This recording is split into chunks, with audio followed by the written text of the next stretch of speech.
All right, cool. What's up, everyone? Welcome back to the Gold Rush Weekly Watch List. I don't have a lot to discuss this week, and I'm just going to go through some of the. There's really just two names that I want to discuss this week, so I'm going to quickly go through all of these on this list here, and some more down below, just to kind of see what's going on. We're going to look at the weekly charts,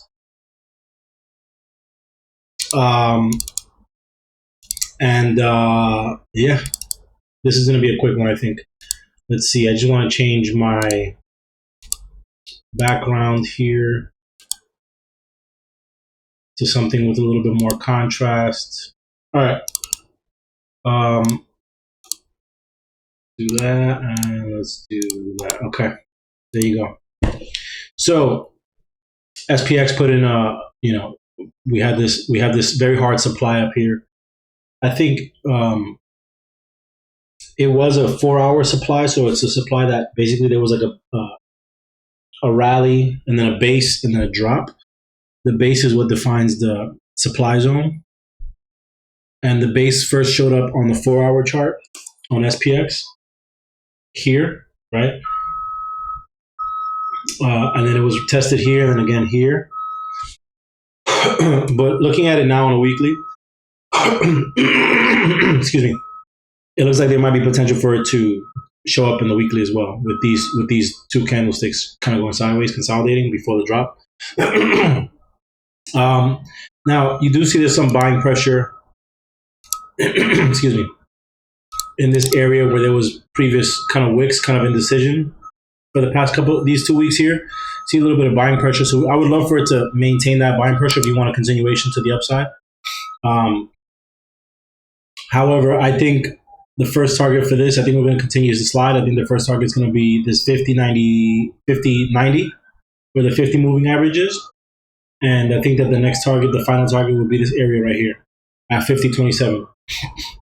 Now, if for whatever reason it doesn't want to slide even further due to potential catalysts in the market, I think this area here is an area of interest. Just you see where we had like that consolidation for 4 weeks.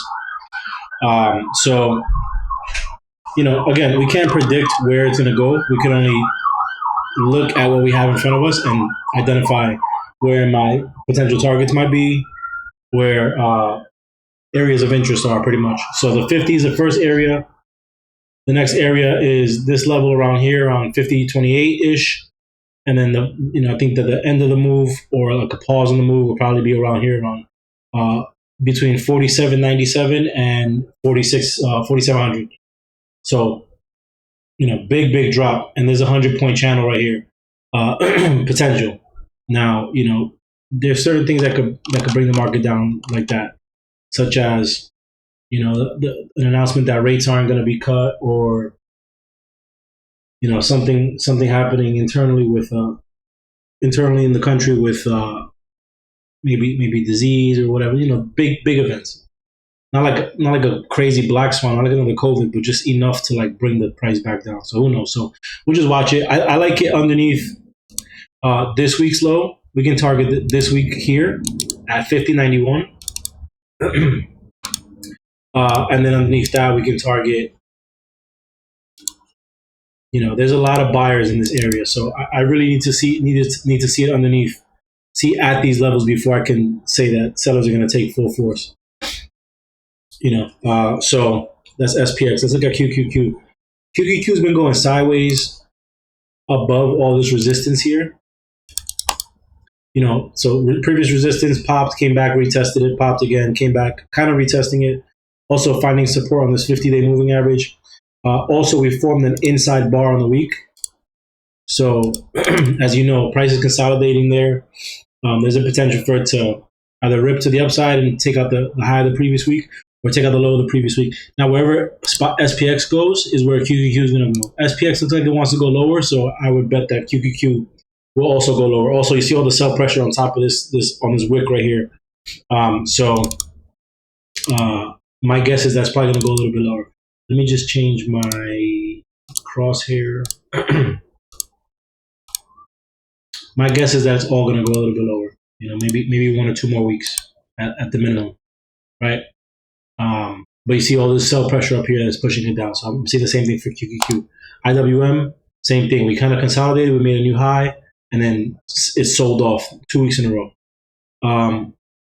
IWM, I think, needs to hold this level here first and then that level in order to be strong. But I would target those for downside moves if you, especially if it doesn't hold this this moving average here.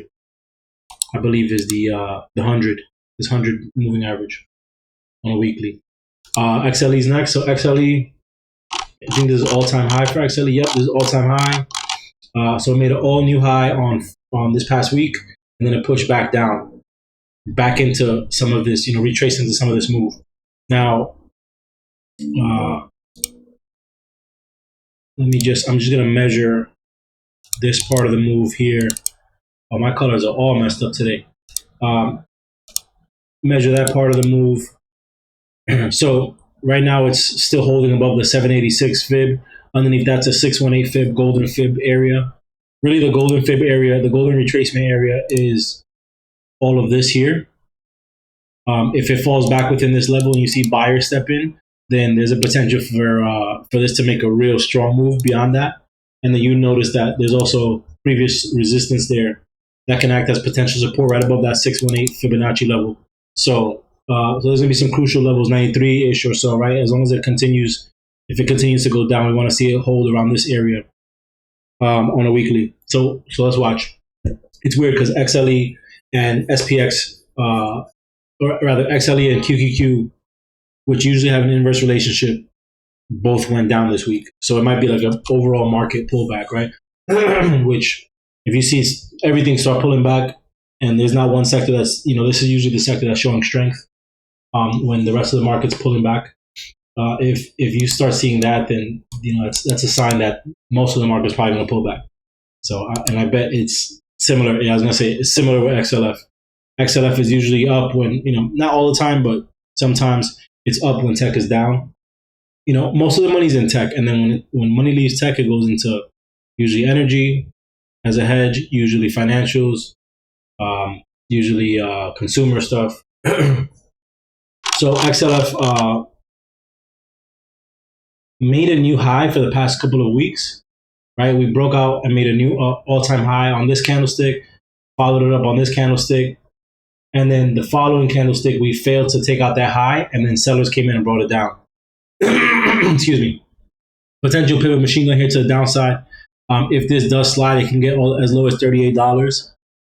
So, XLF down to $38 means JP Morgan down, Goldman Sachs down, Credit Suisse, et cetera, et cetera. So there's a potential for a nice downside play for anybody who's interested in taking financials down.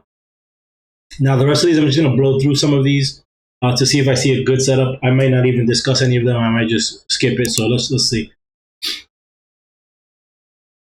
The one thing I like about AMD's chart right now is this potential falling wedge.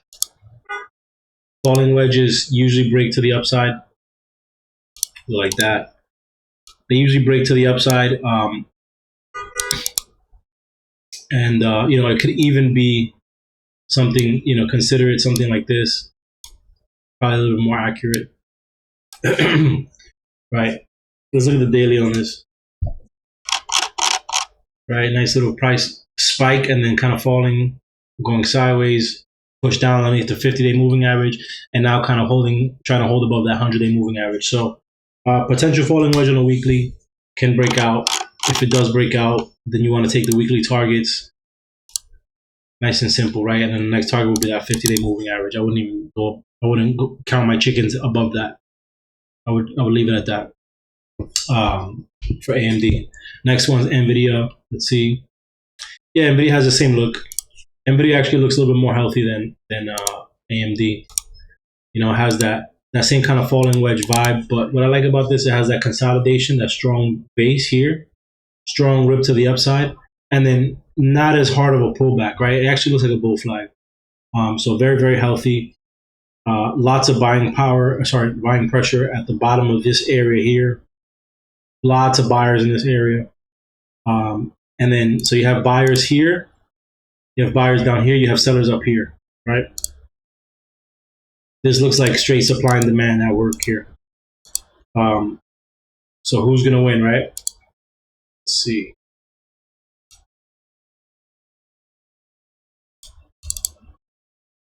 Lots of buying pressure down there, and potential for lots of sellers as well. So I think that between this range, buyers and sellers fight, see what happens. Lots of buyers. You see how big that wick is. So I think let's look at the daily on this real quick.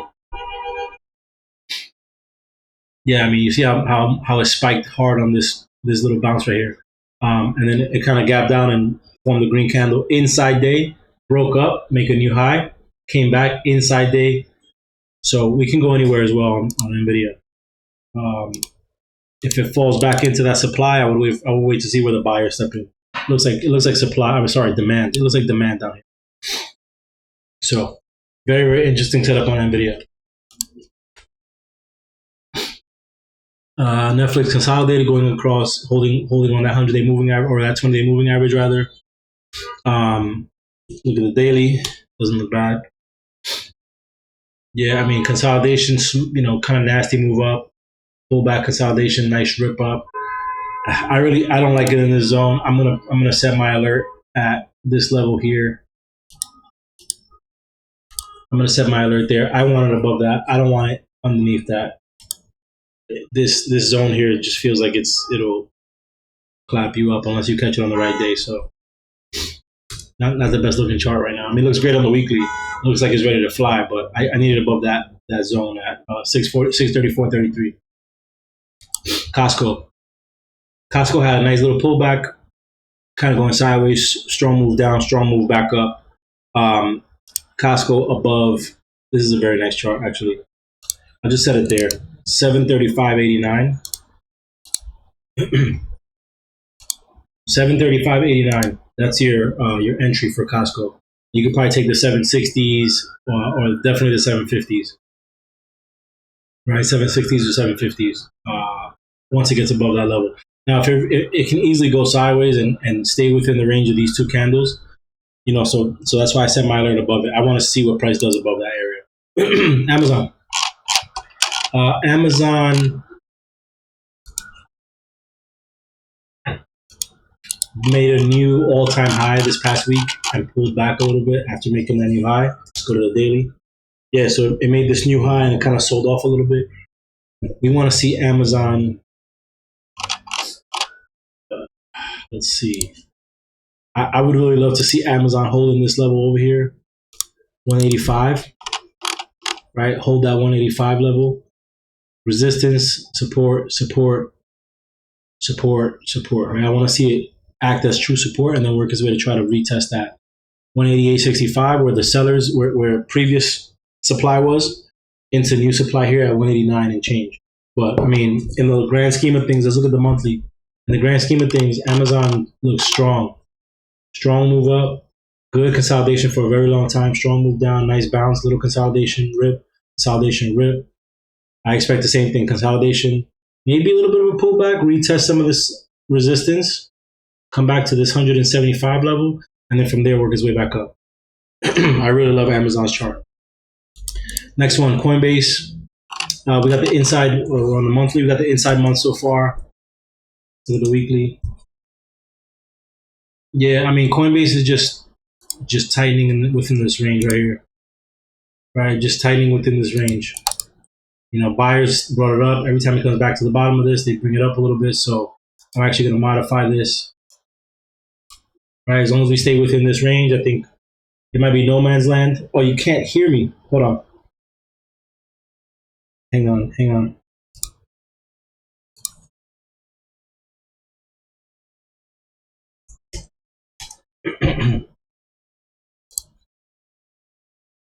Just a second. Test.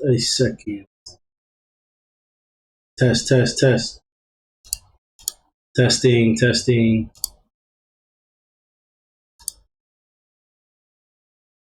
That's strange because it's showing.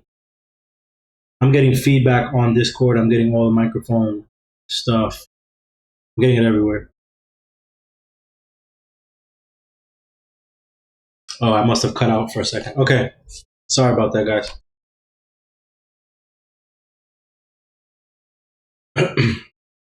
Yeah, I would love for Coinbase to break out below or above this range. I don't really like it in this range right now because it seems like it just wants to go sideways. I want to see what it does above 270, below 240, right, for the most part.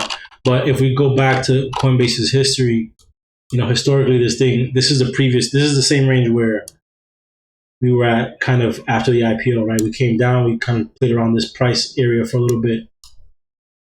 Maybe I can expand it to illustrate the point. We played around in this area a little bit before we bounced, came back, played around a little bit before we fell hard, retested it, came back down. So this is a key area for Coinbase. Right now, it looks like it's bull flagging on the weekly. Strong move up, little pullback, strong move, 3-bar play here into a bull flag.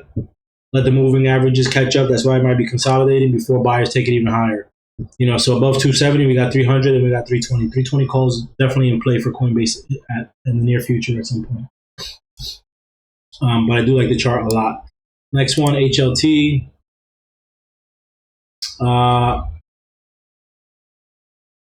mean, it looks like it wants to go lower, but you see there's a bunch of buyers sitting in this level right here. So I'm interested to see what it does underneath that or off of it, right? Maybe it bounces or maybe it breaks through.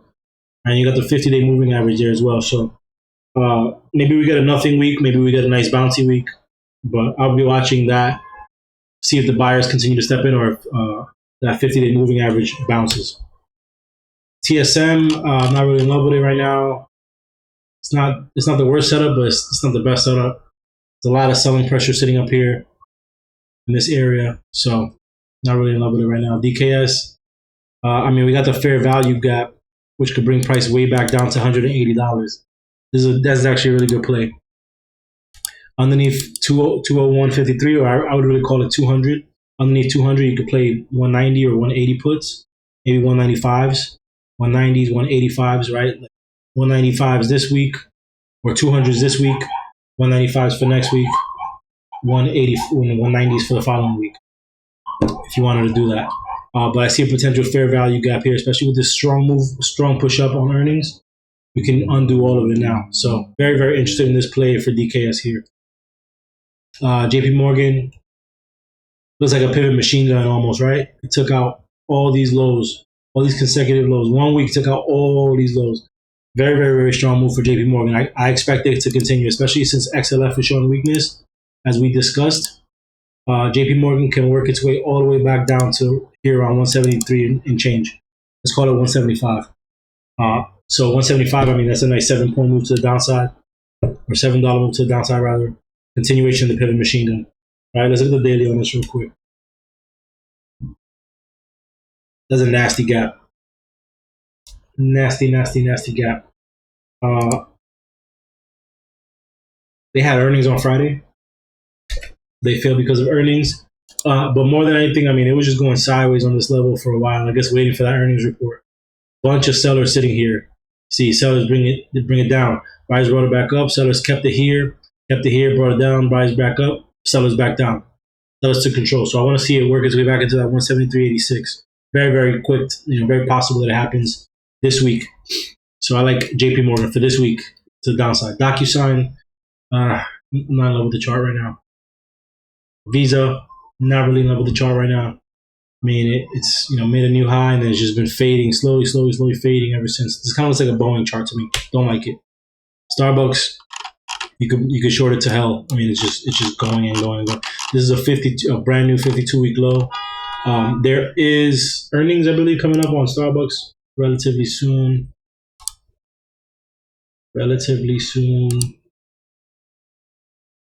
This level here.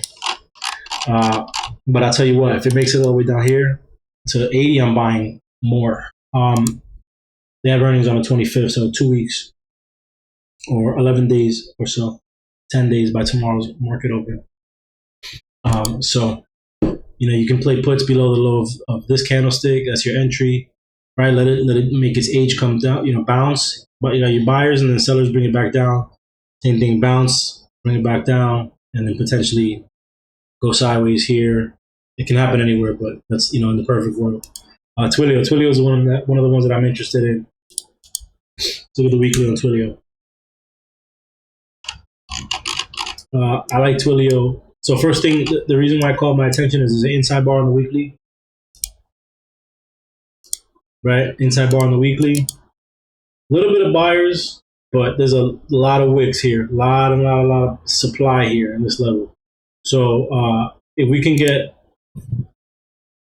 if sellers can take over, whether it seems that they want to, then we can push all the way down to 58.04 and 55.97. And we do have this fair value gap on this candlestick that we need to kind of fill at some point. But there's a lot of sell pressure sitting here. And we just got the death cross, 50 crossing through the 200 to the downside. So I'm interested to see what this does the next couple of weeks. You know, it has yet to break this level. Every time it comes up to this level, sellers step in. And then we got a candle that opened up, touched the 50, and rejected immediately into a doji. So I think there's a potential for this to move more to the downside. It might be a patience play. It might be like a swing for a couple of weeks. But I do like Twilio to the downside. Cat.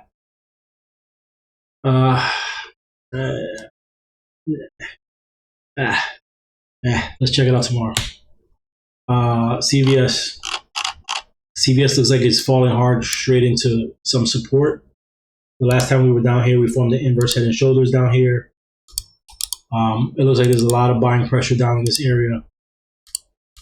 So I wouldn't expect too much out of it, right? It looks like historically last time we were here, big buying pressure, brought it back up, you know, lower low or higher, lower high rather, bringing the price back down. This also looks like it might be a news-driven move.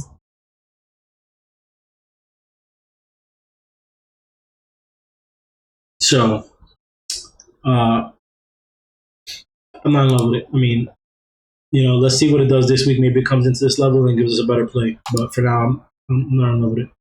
Tesla. Tesla, to me, I still feel that Tesla needs to go a little bit lower based on all these lower highs and lower lows.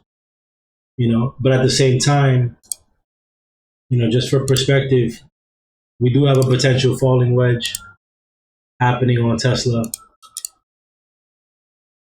You know, a long-term falling wedge.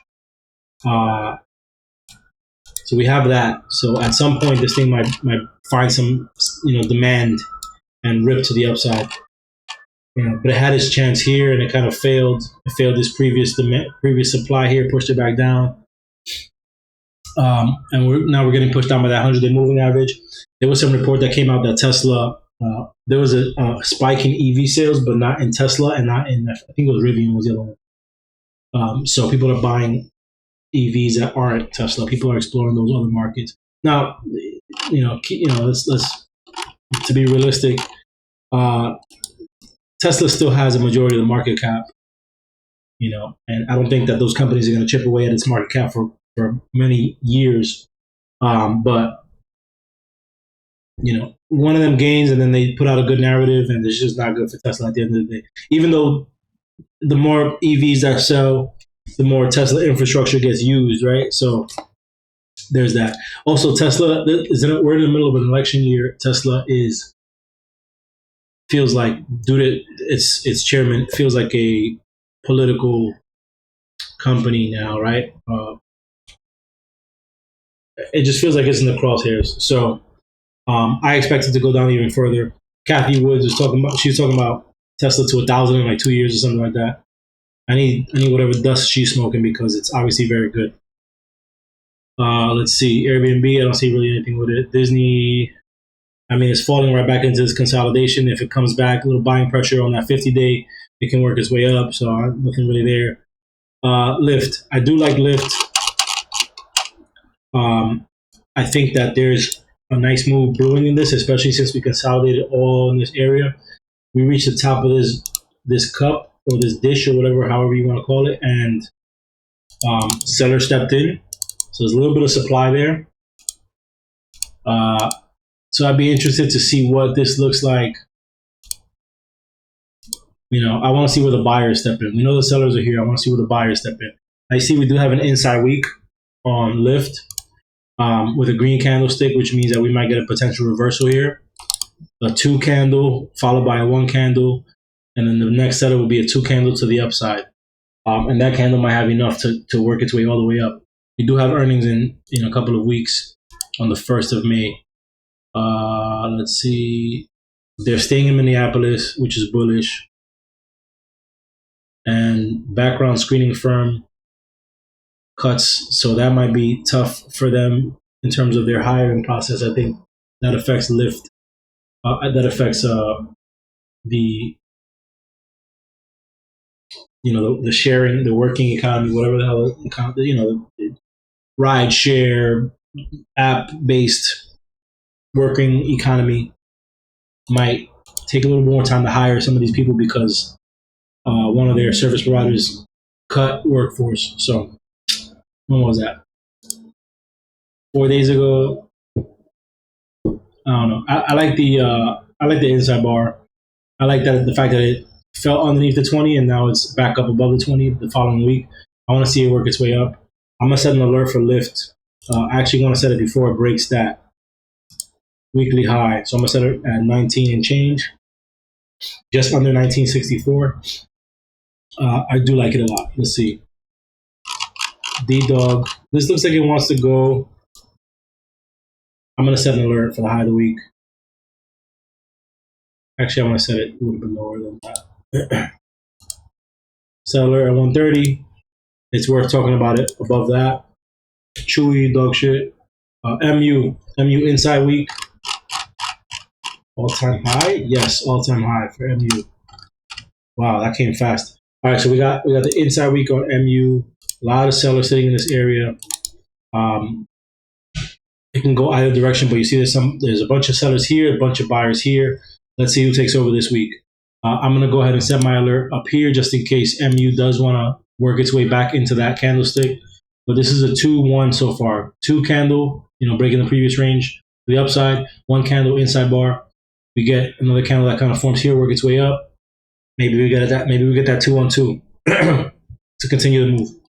So we'll see. Tesla news of cutting jobs. Interesting. Okay. Sociologically, in terms of the people, it's bad. In terms of investors, that's good. That's bullish because that means there's less expenses on the books. So it's good for investors, bad for people, right? So that's interesting for Tesla. Want to see how that shakes out. Let's see. Snowflake looks like it's bear flagging hard, but there's a bunch of support back down here. Actually, this whole area is just like really sucks down here because it's like, where do you go, right? Like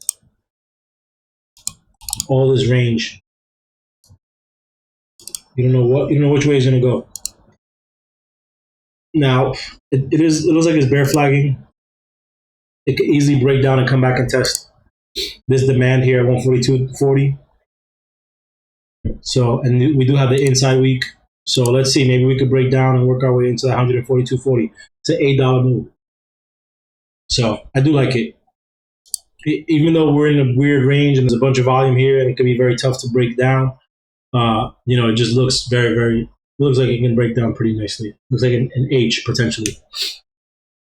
Uber, not in love with it right now. I mean, you do have some buyers, but not enough for me to be interested in it right now. Like there's not enough sell pressure or buying pressure yet.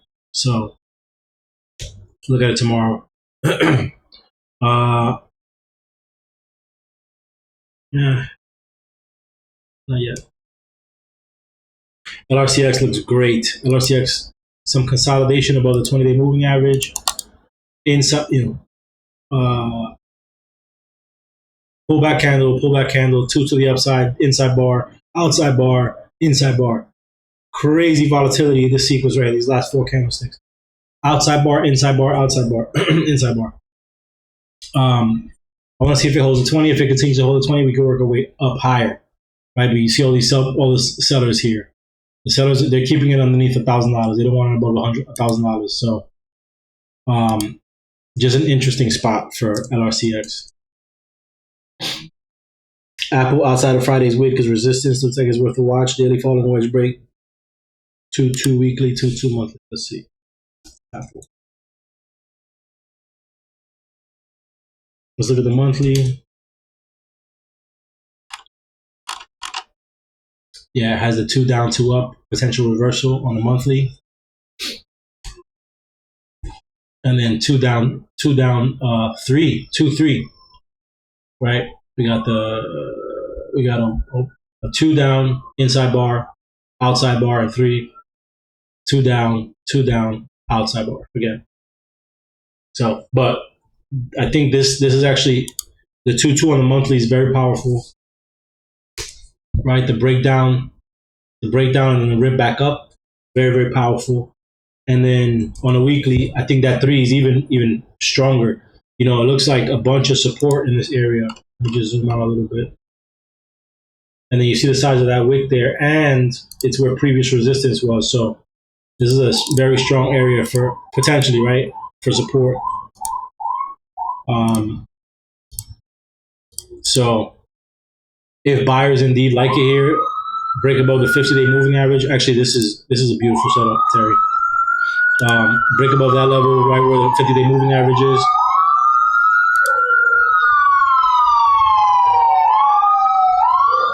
Sorry. It's like summertime out here with the sirens. All right, break above that weekly level, above the 50-day moving average. The next target will be this week's high, which is 183.92. But it will have to fight that 200-day moving average, which I don't think is a problem for Apple. I mean, it held up as support here a little bit and it retested it. I don't think it's a problem. If it's this bullish to do one of these on a weekly, then I think it'll continue to work its way up. Let's look at the daily. Yeah, I mean, this to me is very, very clear demand.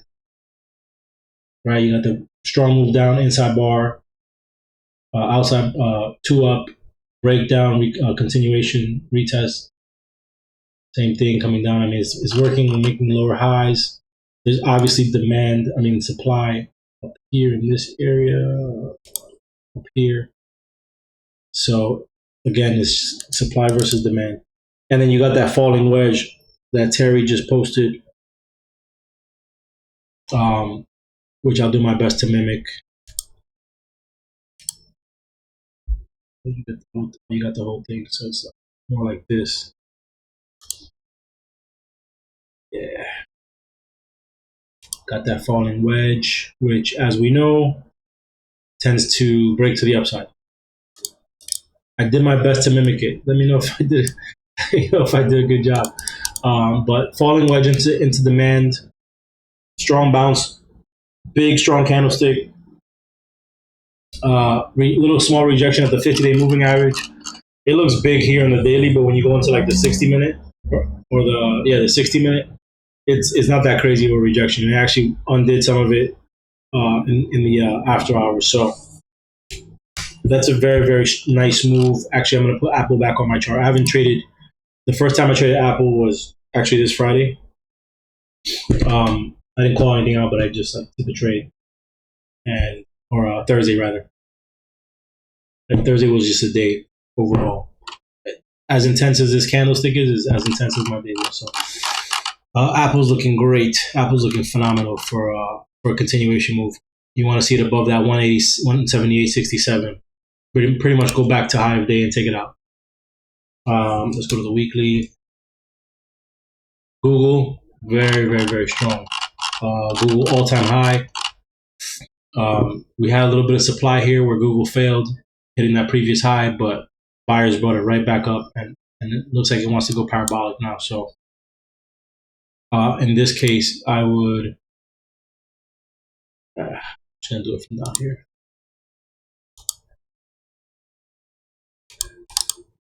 Just edit this there. Yeah, Google looks ready to go. 162.85, 170.44. Next levels for Google. Let's see. Ooh, Dropbox looks like strong bear flag breaking down. This is what Snowflake looks like to me. I think it was Snow. Let's see. Yeah, Snow. Snow looks like it wants to break down just like that Dropbox. Bear flag, 20-day caught up to it, breakdown. Dropbox has like a pivot loading over here, a little pivot machine going on over here. So I do like it to the downside.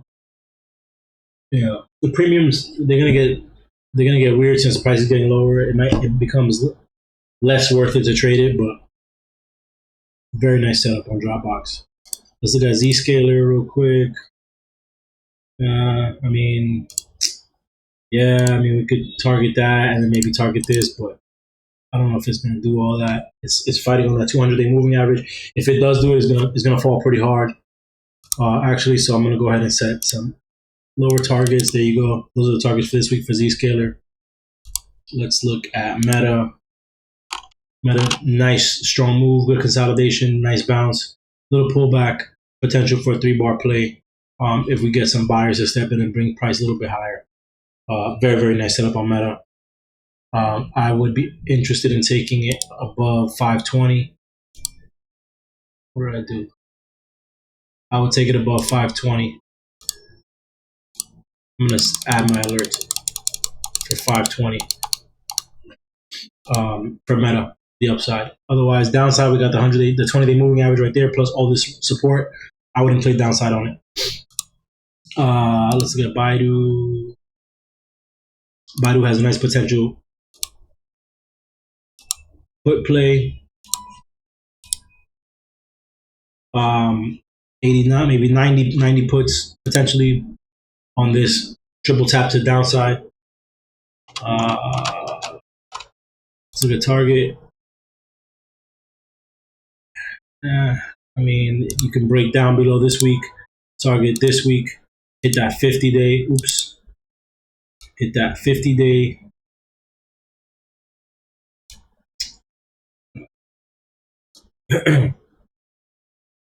Right around there. Actually, I wanted to look at CCJ. That's the one I want to look at. CCJ.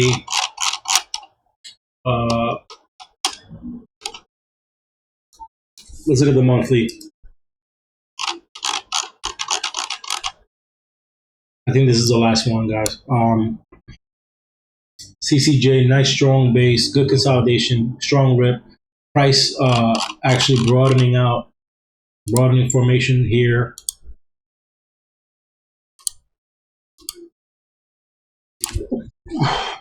Excuse me. So broadening action on a monthly. Let's go to the daily on that. And now that we've identified that broadening, I don't know if I'm interested in this one. I really liked it to the call side. On a weekly, you see a bunch of sellers sitting here, but we did close above the previous week's close. So we're trending upward, right? Our lows, our highs, everything's higher on this week. So I want to see a potential continuation. There is supply here, meaning sellers are active in this area. I want to see if buyers can become active in this area at some point, but price has been here before, so these are probably some old sellers that are here. But I do want to see CCJ. I think CCJ above $50 can get really interesting. I'm going to go ahead and set an alert right here, 50.27. That's fine. It all rests on the hands of SPX this week. It all rests on the hands of SPX. Do we break down to the test at 50, which can happen in an instant, right, in 30 seconds, and then bounce? Do we go alongside the 50 for a while? Do we break down below this level of support here at 50.57? Do we come back and retest this level here at 50.27? Or do we work our way back down to 47 and change, right? That's really what's going to drive everything. I do like Apple to the upside. Apple's looking strong and SPX is looking weak. So now there's as you know, Apple was the one that kind of drove things for the market for the most part. Microsoft is now, I think, the one that runs it for the most part. I look at Microsoft whenever I'm looking at, I need some confluence. The other one you could look at is obviously QQQ or NQ or MNQ or however you like, whichever one you like. They're all exactly the same. But I like to look at always like a leading ticker and then the indice and then SPX.